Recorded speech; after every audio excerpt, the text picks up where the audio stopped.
Tua. Ya. Tujuannya Pak Tua belajar ilmu tauhid ini apa? Mau tahu Iya. Tuhan. Mau tahu Tuhan. Ya. Bukan untuk mengatakan kepada semua bahwa kita itu Tuhan. Kalau itu jauh dariku. Ya. Jadi hanya sekedar mau tahu itu Tuhan. Jadi sudah tahu itu Tuhan. Alhamdulillah, insya Allah apa yang ku capai ini tak lagi akan tergoyahkan walaupun apa yang terjadi.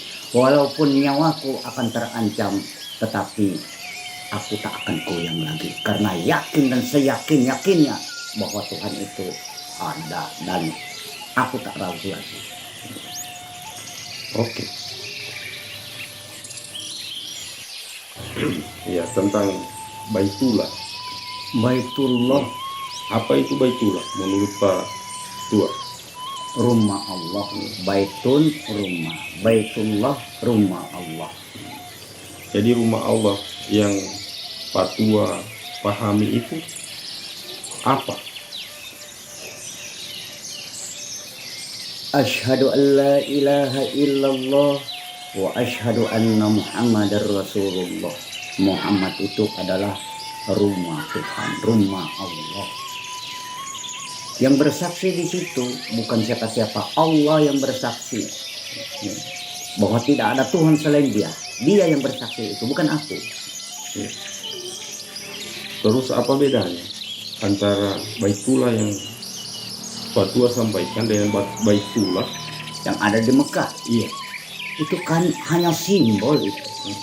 Simbol jalan mencari Tuhan itu yang sesungguhnya. Karena Tuhan yang sesungguhnya itu ada di dalam dua kalimat syahadat itu, yaitu asyhadu an la ilaha illallah wa asyhadu anna Muhammadar Rasulullah. Kalau tentang Hajar Aswad itu apa? Bagaimana? Hajarun batu, Aswad itu hitam. Batu hitam. Ya. Lanjut apa? Setahu saya, Pak Tua, syahadat itu ada dua. Ada yang disebut dengan syahadat tauhid dan ada yang disebut dengan syahadat rasul. Nah, bisa Pak Tua jelaskan itu antara keduanya? Ini bukan menurut siapa-siapa ya, dan bukan untuk memaksakan kepada siapa-siapa. Iya. Hanya inilah, katakanlah Pak Tua meraba. Pak Tua ini tolol ya. Pak Tua ini dungu. Asyhadu an la ilaha illallah. Itu syahadat tauhid.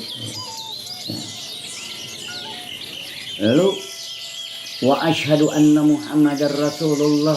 Itu syahadat Rasul. Padahal yang sesungguhnya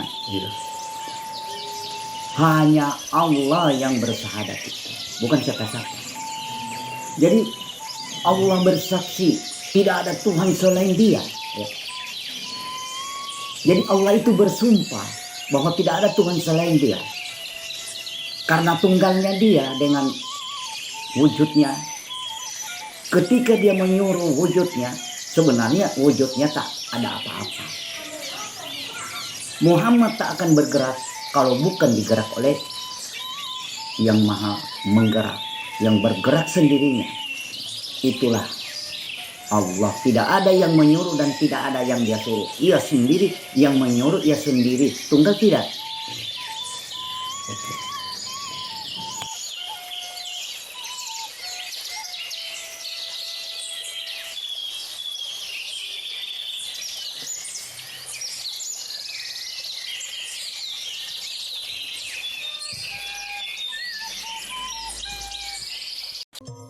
Ya, Pak Tua. Ya. Tujuannya Pak Tua belajar ilmu tauhid ini apa? Mau tahu Tuhan. Mau tahu Tuhan. Ya. Bukan untuk mengatakan kepada semua bahwa kita itu Tuhan. Kalau itu jauh dariku. Ya.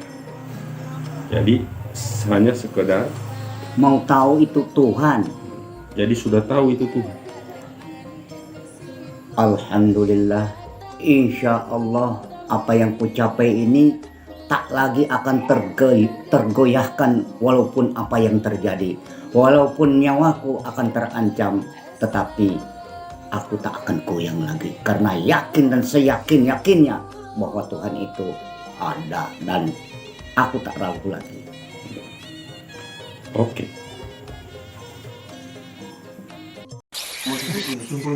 Selama kita masih hidup, sekolah kita belum tamat. Disekolahkan terus, tapi guru kita gaib. Apa yang kita lihat, kita baca dan kita baca. Ternyata yang kita katakan nyata itu adalah fata morgana, bukanlah yang kita maksud. Jadi ketika kita kena tipuan, kita pun mencari apa inti dari penipuan ini. Ada yang dibungkus oleh penipuan itu. Itulah yang kita cari. Kalau boleh aku katakan, kita dibohongi. Ya.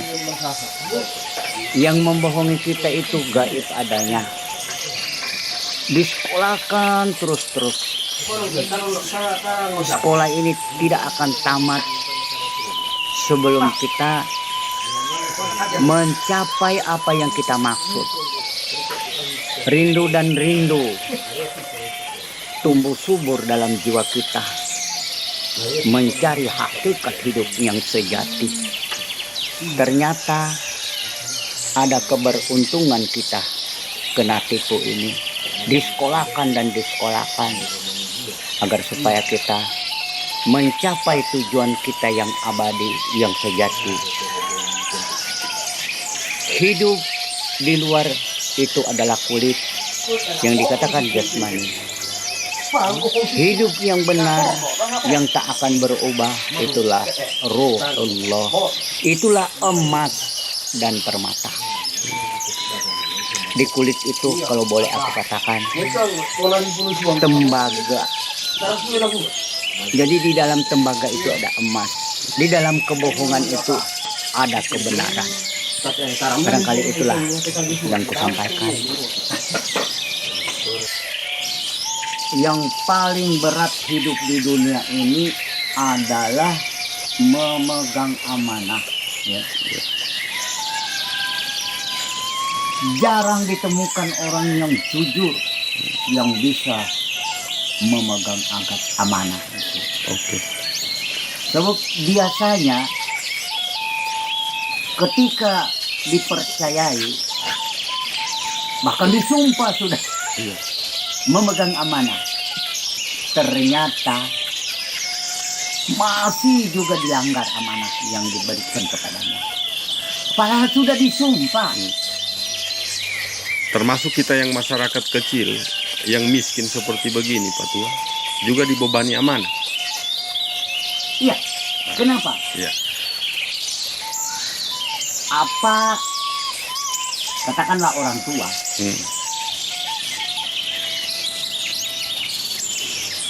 mau tak mau, suka tak suka, dia pemegang amanah. Adilkah dia terhadap anaknya? Ada anak yang merasa tidak diabaikan oleh orang tuanya. Kalau amanah Tuhan kepada kita apa? Betul.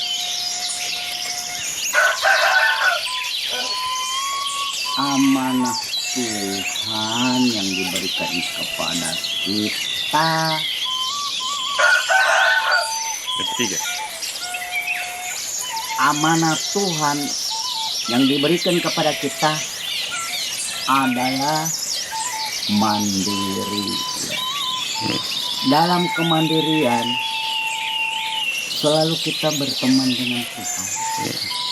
Kalau kita berada di halayak ramai, di situ ada gangguan dan gangguan. Kemandirian kita hilang.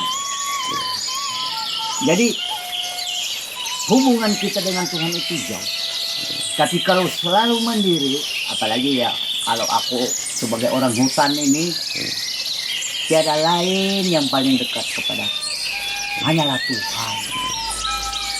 Itulah yang membuat aku orang diri yang berani. Berarti memegang Ya, amanah. konsep amanah dengan meyakini Tuhan itu sebagai zat yang tunggal yang satu, itu adalah bentuk dari amanah. Masuk. Ya, karena menguatkan jiwa kita. Satu-satunya yang menciptakan jiwa kita itulah pengawal kita. Ya, oke. Yang paling dekat dengan semua makhluk, terutama manusia ya. Iya. Tapi semua makhluk adalah maut. Mau.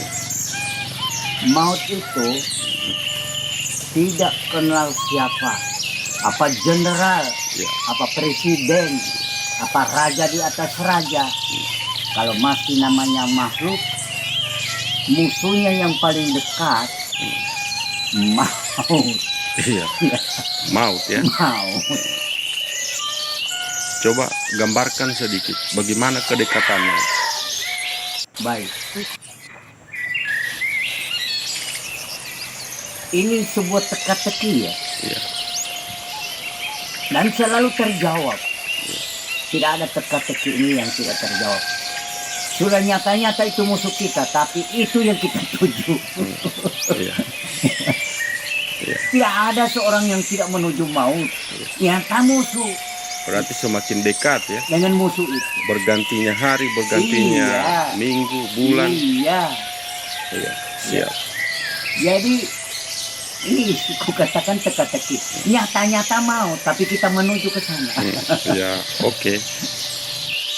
Tua yang di dunia ini yang besar apa? Selagi orang normal, waras, ya, bukan orang gila ya maksudnya. Iya. Hawa nafsu. Iya. Kenapa? Maunya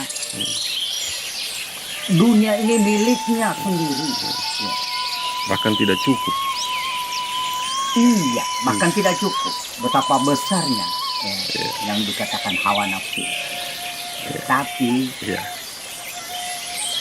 pada waktu perang Badar, selesai perang Badar, karena menurut Rasulullah perang yang dihadapi paling hebat selama hidupnya, dia mengatakan perang Badar. Tapi sesudah perang itu masih ada lagi perang yang lebih hebat menurut Rasulullah. Maka para sahabat pun bertanya, perang apa itu ya Rasulullah? Perang yang paling hebat adalah memerangi hawa nafsu. Barang siapa yang bisa mengalahkan nafsunya, maka itulah pahlawan yang sejati. Menurut aku yang goblok, tidak ada orang yang mampu menundukkan hawa nafsunya. Barangkali hanya Rasulullah yang mungkin. Tapi kalau kita sebagai manusia biasa, selalu tunduk kepada hawa nafsu. Oke.